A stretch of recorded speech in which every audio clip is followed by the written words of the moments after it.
جہاں تک ایصال ثواب کا تعلق ہے، اس میں ہمارے ہاں ذرا کافی مختلف آراء موجود ہیں۔ مجھے اس رائے سے اتفاق ہے کہ مالی اگر کوئی عبادت ہے، اس کا ثواب آپ اپنے کسی فوت شدہ بزرگ کو منتقل کر سکتے ہیں۔ مطلب آپ نے کسی بیوہ کی کوئی مدد کی ہے، کسی یتیم کی کوئی مدد کی ہے، کسی دینی کام میں پیسہ لگایا ہے، کوئی صدقہ جاریہ شروع کیا ہے خدمت خلق کے لیے وغیرہ وغیرہ، تو اس کی تو جو ہے اس کے ثواب کو منتقل کیا جا سکتا ہے کہ اللہ اس کا ثواب میرے والد یا میری والدہ کے منہ کو پہنچا دے۔ جسمانی نہیں، آپ نماز پڑھ کے کہیں اس کا ثواب، یا روزہ رکھ کر کہیں کہ اس کا ثواب، یا یہ کہ آپ قرآن پڑھ کر کہیں، یہ آپ ہی کو ثواب ہوگا، آپ خود پڑھیں گے آپ کو ثواب ہوگا۔ البتہ ایسے تمام افعال کے بعد جب آپ اللہ سے دعا کریں گے، یہ نہیں کہیں گے کہ میرے اس فعل کا ثواب منتقل کر دے، اے اللہ میرے والدین کی مغفرت فرما، تو یہ کوئی نیک کام کرنے کے بعد جو ہے اس دعا کی تاثیر جو ہے وہ بڑھ جاتی ہے۔ بس اس پہلو میں انڈائریکٹلی اس کا ایک تعلق بن جائے گا، ورنہ یہ کہ وہ اس طریقے سے بچوں کو بلانا اور پڑھانا اور یہ جو ہے سوئم میں کرنا اور قرآن خوانی کی محفلیں، یہ سب بدعات ہیں، اور یہ در حقیقت دین میں اضافے ہیں، اور ان کی کوئی حقیقت نہیں ہے۔ دیکھیے، انسانی زندگی کے یہ تین دور ہیں: حیات دنیاوی جو ہماری پیدائش سے شروع ہو کر اور ہماری موت پر ختم ہو جائے، پھر حیات برزخی موت سے لے کر قیامت کے دن تک، اور پھر حیات اخروی ہے قیامت میں ریزریکشن کے بعد سے وہ زندگی جو ہے جو جنت یا دوزخ کی ہے۔ اس میں ان دونوں زندگیوں کے بارے میں تفصیل سے کوئی بات کرنا بالکل غلط ہے، اور اس سے فتنے پیدا ہوتے ہیں۔ ظاہر بات ہے کہ قبر، جسم تو قبر میں رہتا ہے، اس میں تو کوئی شک ہی نہیں ہے۔ روح کہاں جاتی ہے؟ کیا وہ بھی قبر ہی میں رہتی ہے یا کہیں اور چلی جاتی ہے؟ قرآن مجید میں سجین اور اعلیٰ علیین کا ذکر موجود ہے، لیکن یہ تمام چیزیں متشابہات میں سے ہیں۔ یہ تمام چیزیں قرآن مجید میں سورہ آل عمران کے شروع میں بیان کیا گیا ہے کہ ہم نے یہ کتاب اتاری ہے، اس میں کچھ آیات محکمات ہیں، کچھ متشابہات ہیں۔ وہ متشابہات کا ایگزیکٹ مفہوم جاننا اس وقت ہمارے لیے ممکن نہیں ہے۔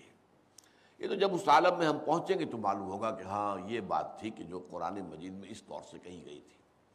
لیکن یہ کہ اس وقت جو ہے جتنا کچھ ہمیں حدیث صحیح میں مل جائے یا قرآن میں مل جائے، اس عالم برزخ میں بھی یہ تو ہوتا ہے کہ جو نیک لوگ ہیں انہیں کچھ نہ کچھ جو ہے اثرات اچھے ان پر پڑتے رہتے ہیں، ان کی ارواح پر کہہ لیجئے، اور کچھ جو برے ہیں ان کے اوپر جو آخری انجام ہونا ہے اس کی کچھ ریفلیکشن ہوتی رہتی ہے، جس کو حدیث میں کہا گیا ہے کہ ہر قبر جو ہے وہ یا تو جنت کے باغیچوں میں سے ایک باغیچہ ہے یا دوزخ کے گڑھوں میں سے ایک گڑھا ہے، یا کہیں کہہ دیا جاتا ہے کہ کھڑکی کھول دی جاتی ہے اس میں، یا جنت کی طرف سے کہ ٹھنڈی ہوائیں آئیں، خوشبوئیں آئیں، اور یا دوزخ کی طرف سے کہ آگ کی لپٹ آئے۔ دوزخ میں داخل ہوں گے قیامت کے بعد ہی، اور جنت میں داخل ہوں گے قیامت کے بعد ہی، لیکن اس کے کچھ آثار پڑنے شروع ہو جاتے ہیں، وہ جس کو انگریزی میں آپ کہتے ہیں coming events cast their shadows before,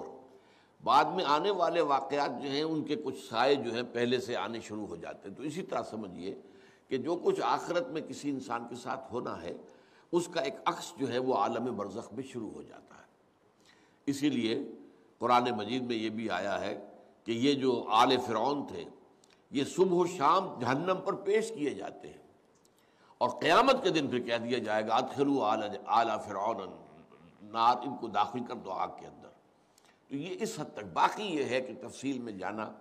ہاں ایک رائے ہے، یہ شاہ ولی اللہ دہلوی رحمۃ اللہ علیہ کی ہے، اگر ان کی رائے نہ ہوتی تو میں اسے بیان بھی نہ کرتا، لیکن یہ کہ وہ ایک بہت بڑے محدث اور بہت مفکر اور دین کے فلسفے سے بہت بڑے واقف انسان تھے۔ انہوں نے کہا کہ جو اولیاء اللہ ہوتے ہیں، اللہ کے نیک بندے، اللہ کے بندے، ان کے انتقال کے بعد ان کی روحوں کو بھی اللہ فرشتوں کے طبقہ اسفل میں شامل کر دیتا ہے۔ یہ فرشتے ہیں نا، اس وقت بھی موجود ہیں۔ ابھی شاید اگلے ہی جمعے میں وہ حدیث جو ہے اس کا بیان آئے گا کہ جب بھی کسی گھر میں، اللہ کے گھر میں کچھ لوگ اس لیے جمع ہوں کہ اللہ کی کتاب پڑھیں اور سمجھیں اور سمجھائیں، تو ان کے اوپر فرشتے گھیرا ان کا ڈال لیتے ہیں، اور ان پر اللہ کی طرف سے سکینت نازل ہوتی ہے اور رحمت نازل ہوتی ہے،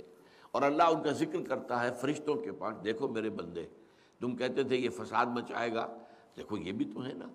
جو میرے کلام کو پڑھنے کے لیے میرے گھر میں جمع ہیں۔ تو فرشتے ہیں موجود، ہم میں سے ہر ایک کے ساتھ 2 فرشتے موجود ہیں۔ تو یہ فرشتہ اسفل ہے، سب سے نیچے، جو دنیا کے کاروبار کو چلانے میں اللہ تعالیٰ کے سول سرونٹس ہیں۔ پھر اس سے اوپر کے فرشتے ہیں، اس سے اور اوپر کے فرشتے ہیں، پھر مقربین ہیں جو اللہ تعالیٰ کے قریب ترین فرشتے ہیں۔ لیکن یہ کہ ملائکہ کے طبقہ اسفل میں شامل کر لیتے ہیں تاکہ جو کام اللہ تعالیٰ ملائکہ سے لیتا ہے وہ ان سے بھی لینے شروع کر دیتا ہے۔ لیکن ہمیں یہ اجازت نہیں ہے کہ ہم فرشتوں کو پکار کر کہیں کہ اے فرشتے، اے جبریل، اے میکائیل، یا فلاں، اے منکر، جو یا میرے جو ہے کرامن کاتبین، میرا یہ کام کر دو۔ نہیں، یہ شرک ہو جائے گا۔ اسی طرح ہو سکتا ہے کہ انبیاء کی ارواح جو ہے وہ بھی اللہ تعالیٰ نے شامل کی ہوئی اس لشکر کے اندر، وہ کام کر رہے ہوں اور وہ اللہ تعالیٰ کے حکم سے مختلف معاملات جو ایگزیکیوٹ کرتے ہوں، لیکن ہم کسی کو پکار نہیں سکتے۔ بس یہ اگر آ گیا میدان تو یہ پھر جو ہے شرک شروع